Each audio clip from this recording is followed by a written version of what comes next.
একটা কোরআন শরীফের মধ্যে সূরা আছে বড় ফজিলতওয়ালা, বলে কি ইন্না লিকুল্লি শাইইন কলবান ওয়া কলবুল কুরআন ইয়াসিন।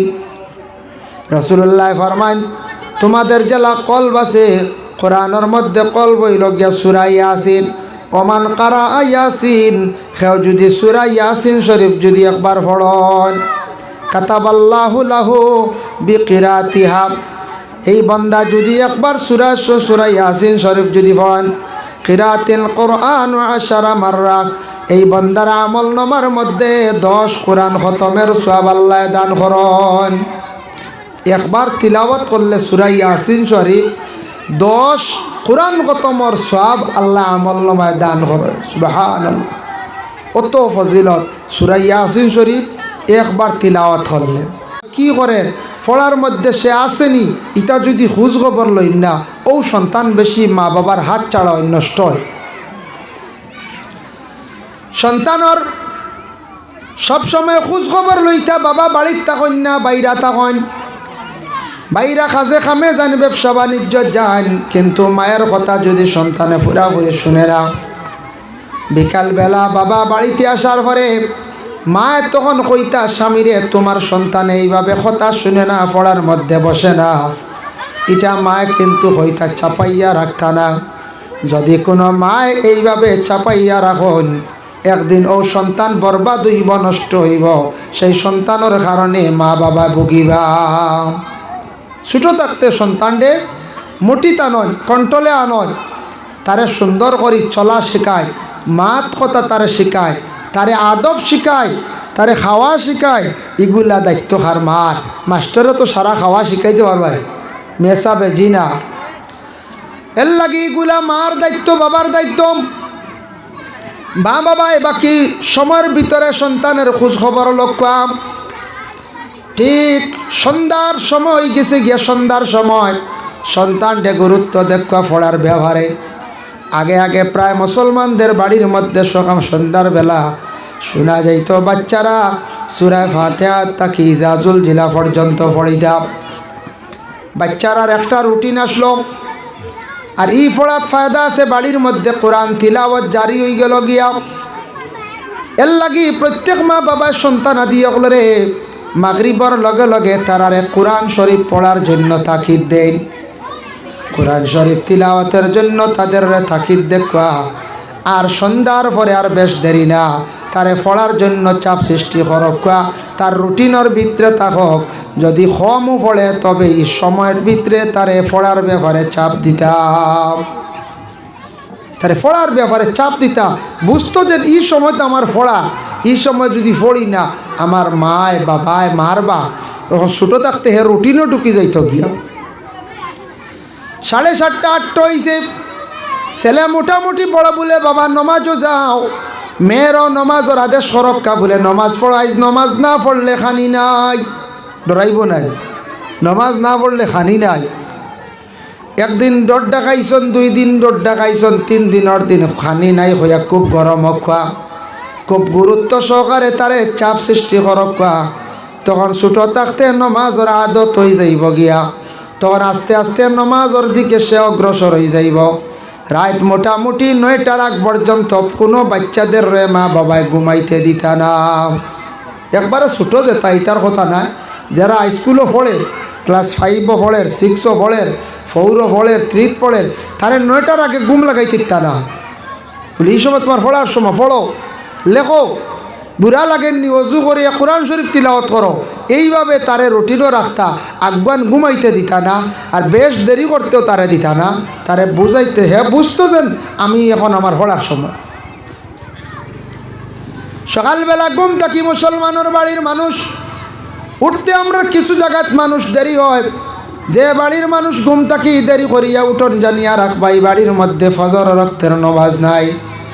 যদি গার্জেন মা বাবা উঠন না জানিয়া রাখবা, নিশ্চয় সন্তানও উঠছে না। মা বাবা যদি সকাল সকাল উঠন, সন্তানদের চাপ দিবা উঠিবা। ফজর রক্তের নমাজ যদি আদায় করেন না, রুজি রোজগারের একবারে বরকত উঠি যায়। যে বাড়ির নামাজ আল্লাহর কালাম কোরআন শরীফ তিলাওয়াত নাই, এই বাড়ির মধ্যে আল্লাহর রহমতের ফরিস্তা হল যায় না, বাড়ির মধ্যে রহমত রুজির মধ্যে বরকত থাকে না। এর জন্য সকালবেলা উঠিয়া যারা মসজিদে যাইবার মসজিদে যাওয়ার সুযোগ দিতা। আর যারা মসজিদে এখন যাই না, কিছু বড় হয়ে গেছেন, মা বাবা আদেশ করক্কা বলে বাবা বলে মা গো তুমি সামান্য সময় কোরআন শরীফ তিলাওয়াত করো, আল্লাহর কালাম তিলাওয়াতের জন্য মা বাবা আদেশ দেখা। তারপরে স্কুলের বই বাহির করো, স্কুলের বই বাহির করার পূর্বে সামান্য সময় আল্লাহর কালাম কোরআন শরীফ তিলাওয়াত করো। মুসলমানদের বাড়ির মধ্যে তিলাওয়াতের খুবই অভাব, এর জন্য মা বাবায় সন্তানাদি অকলরে কোরআন শরীফ তিলাওয়াতের আদেশ করকা। তারপরে স্কুলে যাইত, মাঝে মধ্যে কোনো উজর দেখাইতে পারে, উজর দেখাইছে একদিন বেশি উজর দেখাইছে, বেশি ব্যতিক্রম করছে, মানছই মানব মানতা, কিন্তু সবসময় উজর দেখাই লইতো নাই। স্কুলে যাইতে বেড়াচড়া করার খেলাধুলাত লাগি গেছে গিয়া, অন্য বাচ্চারার খেলা দেখিয়া তারে উপযুক্ত শাস্তি আপনি দিতা। মায় বাবায় খেনে তুমি পড়ার যাও না, খেনে স্কুলে যাও না, উপযুক্ত তারে শাস্তি দিতা, সে ডরাইতো। যদি বাচ্চারে কিছু শাস্তি দেই না, কিছু যদি ডর দেখাই না, এই বাচ্চাইগো জীবনে আপনার কথা শুনতো না। বড় হওয়ার পরে তার ভিতরে ডর যে জিনিস, যেটা এটা উঠেছি, ডর উঠি যাব। ডর কি জিনিস থাকতো না, এর লাগি খালি খাবাইয়া ফালিয়া বড় করলে মা বাবার দায়িত্ব শেষ নাই। ছেলেরারে মেয়েরারে উপযুক্ত শিক্ষা দিতা, সুন্দর সুন্দর মাত তারে শিখাইতাম। ইলা কইতা বাবারে রাস্তাঘাটে মুরব্বী হল দেখলে ওদের সম্মান করিও, জোয়ান মানুষের দ্বারা গিয়ে আড্ডা তুমি দিও না। স্কুলের শিক্ষক যারা আছেন তাদের সঙ্গে তুমি কখনো দুর্ব্যবহার করিও না। যদিও তোমার শিক্ষক অন্য ধর্মের যদি হন, সনাতন ধর্মের যদি হন, খ্রিস্টান ধর্মের হন, তবুও বাবা তুমি কোনোদিন তুমি শিক্ষকর লাগে খারাপ ব্যবহার করিও না। আমরা যাতে কোনোদিন শুনি না, এর কারণে এইভাবে সন্তান আদি হলরে নসিহত করতাম মা বাবায়। আচ্ছা আমরা তোমার চাচার লাগি আমরা লাগ আছি, বাপে কইলা চাচার লাগি লাগ আছে আমার তোরা মন মালিন্যতা, কিন্তু বাবা তুমি তোমার চাচারে সম্মান করিও, তোমার চাচারে তুমি শ্রদ্ধা করিও, তুমি চাচার লাগি দুর্ব্যবহার করিও না। গ্রামের মানুষের লাগে তুমি কখনো দুর্ব্যবহার করিও না। আল্লাহর বন্দেগানের জন্য বিশেষ করিয়া জেনারেল শিক্ষার উপরে আমরা মুসলমান সমাজ গুরুত্ব দিতাম। বর্তমান সময়ে কিছু শিক্ষার দিকে আমরা বহুত কমই। আমরা মুসলমান জাতি একমাত্র আগ বাড়িতাম পারি আমরা শিক্ষার কারণে। শিক্ষা যেটা আছে খুবই আমাদের মধ্যে কম, তেমন গুরুত্ব দেই না। আমাদের দেশের কিছু মানুষের ধারণা হইল বেশ পড়িয়া কি কর্তা চাকরি নাই, পড়া কোনো খালি চাকরির লাগে না। জ্ঞান যদি সে অর্জন করে, সে যদি শিক্ষা লাভ করে, তার জীবনে যদিও চাকরি থাকে না, তবুও সে বিভিন্ন ধরনের উন্নত বিজনেস করতে পারবো, হাই কোয়ালিটির কোম্পানিতে গিয়ে চাকরি প্রাইভেট হিসাবে করতে পারবো। এর লাগে আপনার ছেলের যদি উপযুক্ত যদি জ্ঞান হয়, তাহলে ছেলেটা জ্ঞানী হওয়ার পরে তার আচরণ ব্যবহার অটোমেটিক সুন্দর হয়ে যাইব। শিক্ষিত মানুষের ব্যবহার আচরণ অটোমেটিক পরিবর্তন হয়ে যায়। মেয়ে যদি উপযুক্ত যদি শিক্ষা অর্জন করেন, উপযুক্ত জায়গার মধ্যে বিবাহ দেওয়া যায়। আর শিক্ষা দিতে গিয়া কিছু আছে মা বাবা জীবনে সন্তান আদি সকলরে কি করতা বলে আদব শিখাইতাম। যেমন আজকে প্রায় দেখছি ছাত্ররা বাচ্চারা এই জায়গার মধ্যে ওয়াজও আইস, কিন্তু ওয়াজও আসার সময় অনেক ছেলেরার মাথার মধ্যে দেখলাম তকি নাই। তকি আছেন নাই, প্রায় 80% বাচ্চারার মাথার তকি নাই। এই তকি নাই এখানে এই বাড়ির মা বাবা যারা গার্জেন এটা ব্যাপারে নসিহত করছেন, বুঝাইছেন না বললে বাবা মসজিদে যাইতাই মাথার তকি দেও, তুমি মুসলমানের হুয়া, তুমি মহফিলে যাইতাই মাথার তকি দিয়া যাও, তকি দেওয়া সুন্নত, আনা তককে গড় তাকি বারইও না। এইভাবে এটা মায় কন্ট্রোলে আনতা, বাচ্চারার নসিহত করতা, বাবায় খোঁজ খবর লইতা। একদিন গেছে গিয়ে কথা শুনছে না, তকি নাই মাথা, তারে কঠোরভাবে বাবা একদিন যদি শাস্তি দেন, আনা তো কি আর যাইব না কোন যায়, জেনে দায়িত্ব নাই। এর লাগি এটা হইল গিয়া আমরার মা বাবার উপরে দায়িত্ব। আমরা মা বাবা ওলাদ দখলরে এই ধরনের শিক্ষা দিতাম বলে বাজারও যাইতা মিটের পয়সা আমরা দেই না। সব গার্জেন হলে মিটে খাইবার পয়সা দেয়, খাবার লাগাইয়া যায়, কিন্তু তকিটা লইয়া যাও আমরার মা বাবায় ইটা খোঁজ খবর লই না। একটা মাহফিল যার সে মুসলমানের সে আওলাদ, কিন্তু মুসলমানের লাগান সে যাইতই না, মুসলমানদের মতো যাইতো।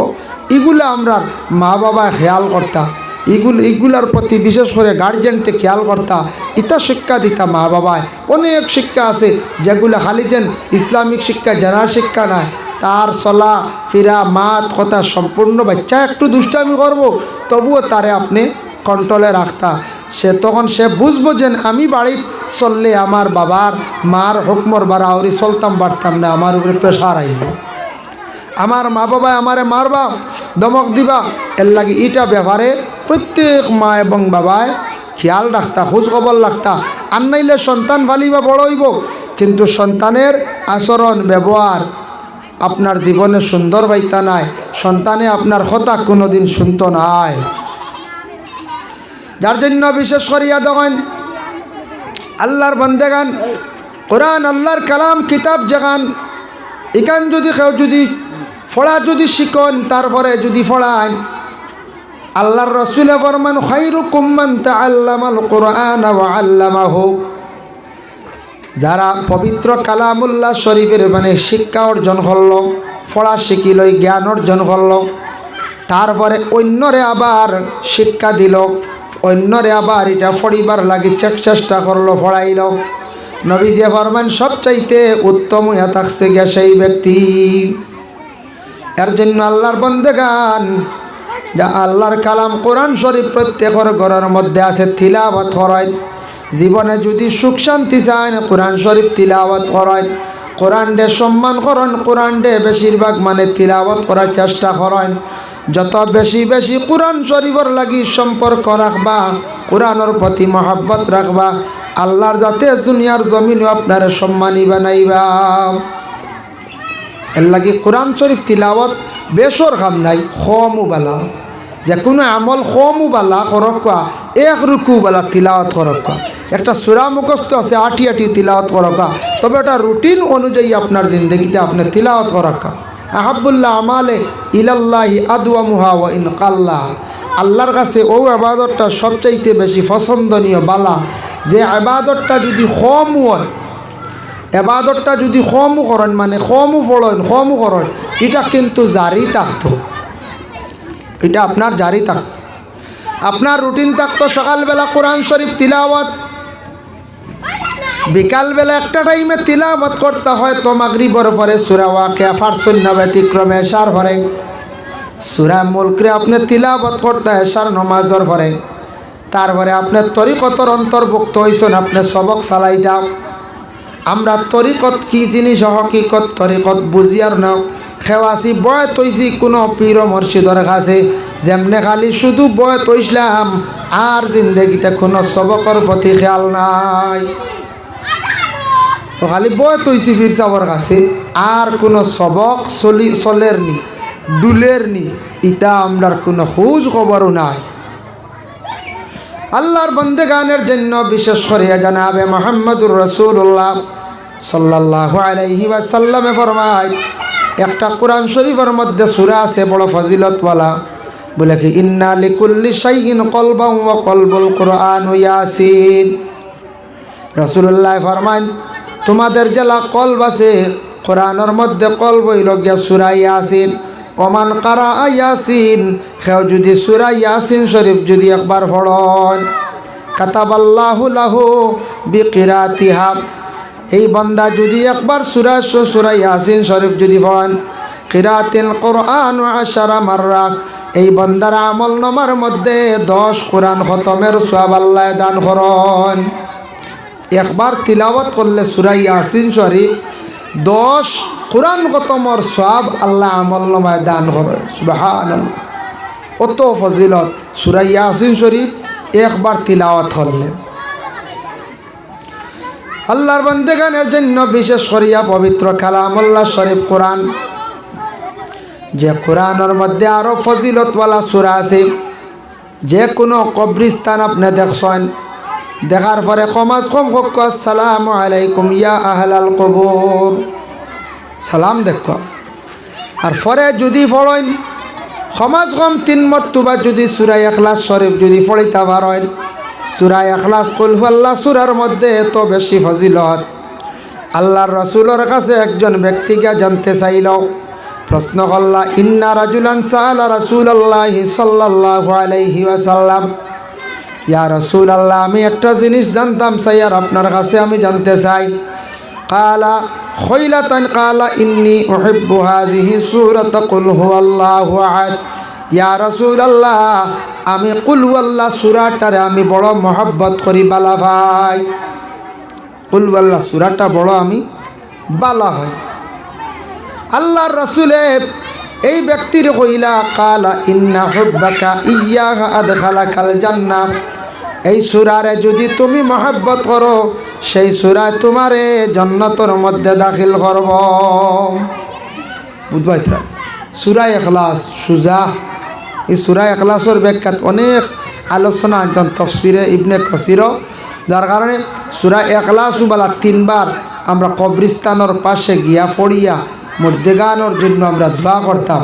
মা বোন যারা আছেন বাড়িয়ে করে থাকা মা বোনদের জন্য বেহতর নিজ গড়ে তাকিয়া পড়াশোনা করিয়া ইসালে সোয়াব হিসাবে সোয়াব পৌঁছক্কা আপনার মার রুহে আরওয়ার মধ্যে, বাবার রসুল্লাহর রুহে আরওয়ার মধ্যে, আউলিয়া কেরাম মখলর আরওয়ায় মুকদ্দস পৌঁছক্কা মা বোন হল গড়ের মধ্যে বসিয়া আল্লাহর ইবাদত বন্দেগী বেশি করে করক্কা আর সোয়াবর হাদিয়া পৌঁছক্কা আপনার সোয়াব গিয়া পৌঁছিব।